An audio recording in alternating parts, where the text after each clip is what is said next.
Mark Fishkin, founder of the San Francisco Mill Valley Film Festival, was quoted by Variety in 2019 saying, "It's more important than ever to have a world perspective in cinema as it creates a window into other cultures." I've enjoyed foreign films almost my entire life. They can be very worthwhile and fulfilling. I started watching Sunday afternoon kung fu movies as a kid and then dramas on PBS and Bravo. Today, I watch foreign films across many genres and languages. They are capable of expanding our entertainment horizon, helping us learn about other cultures and strengthen our ability to relate with them. But what makes a movie foreign? A movie not in our own primary language, and it's a movie with the majority of its creative force not inside Hollywood.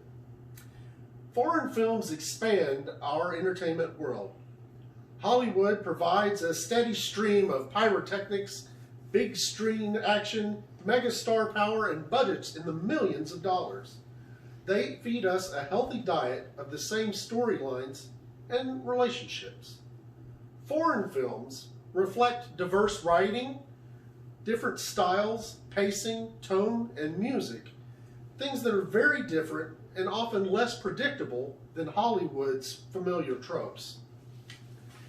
Ann Adams, writing for PDXmonthly.com, had an interesting way of saying it. She said, "They burn smaller fires." Hollywood often uses an excess of explosions reaching for big box office returns. Foreign films aim to tell smaller stories, and sometimes the fire only needs to burn that large. Foreign films also bring us different faces. This helps us invest further into the characterizations rather than watching a Tom Cruise movie with Tom Cruise blowing things up.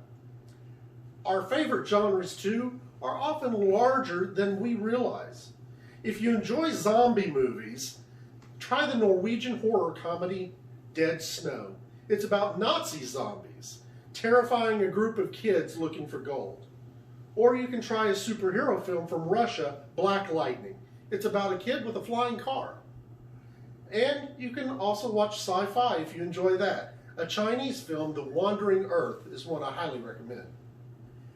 Discovering cinema beyond Hollywood is only the beginning of our journey, though. Foreign films bring their culture to us. They show us how people in these places live, work, worship, play, and even die.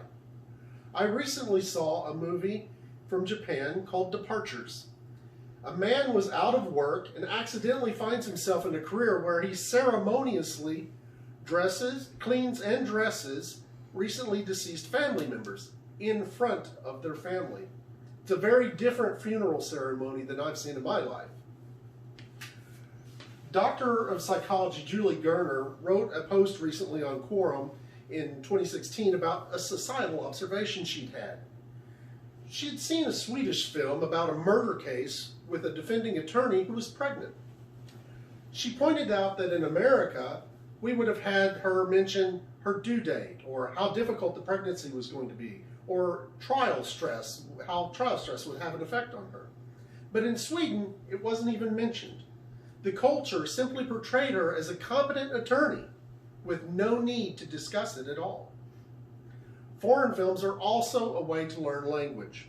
It's a very small example, but I recently watched a great Netflix series, Gentified. I learned that anytime I'm eating at Abuelo's, I'm eating at Grandpa's. Once we expand our world of entertainment and we learn about the other cultures, we begin to understand them. Foreign films are an avenue of representation, which can bring us tolerance, empathy, and emotional connection to them.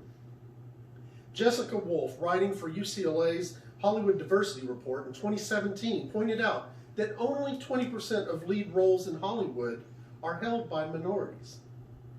Representation is an important step to us accepting others. Foreign cinema lets us see and acknowledge them. It can break down stereotypes because we see their motivations and we empathize with them. They become more familiar with us, and they are no longer strangers to us. Foreign films can expand our world of entertainment. They teach us cultures, promote representation, but to get there, we first have to overcome some roadblocks that we perceive. Some people believe that subtitles will distract from the on-screen action. Subtitles do require us to focus attention to the screen rather than multitasking. We become more immersed in the movie by giving it our undivided attention.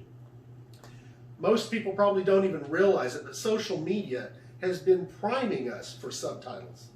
Christina McDermott, a social media manager, told The Guardian in 2019, "There's nothing worse than sitting somewhere quiet only to have some viral content start blaring out at you." Up to 85% of Facebook videos are watched without sound, and thus subtitles. Others dislike dubbing because it doesn't match the lip movement with the audio. Modern dubbing takes great pains and resources to do it well.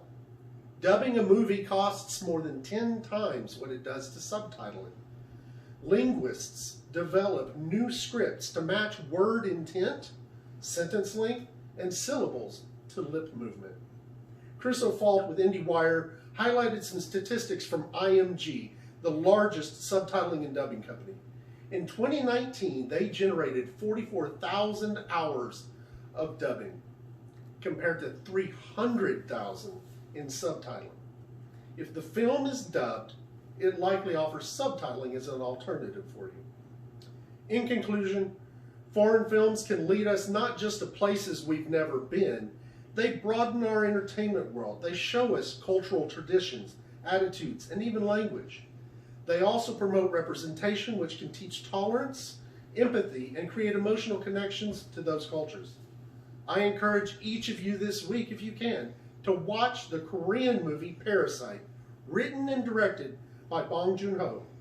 He accepted the 2020 Academy Award for Best Picture by saying, "Once you overcome the 1-inch tall barrier of subtitles, you will be introduced to many more amazing films."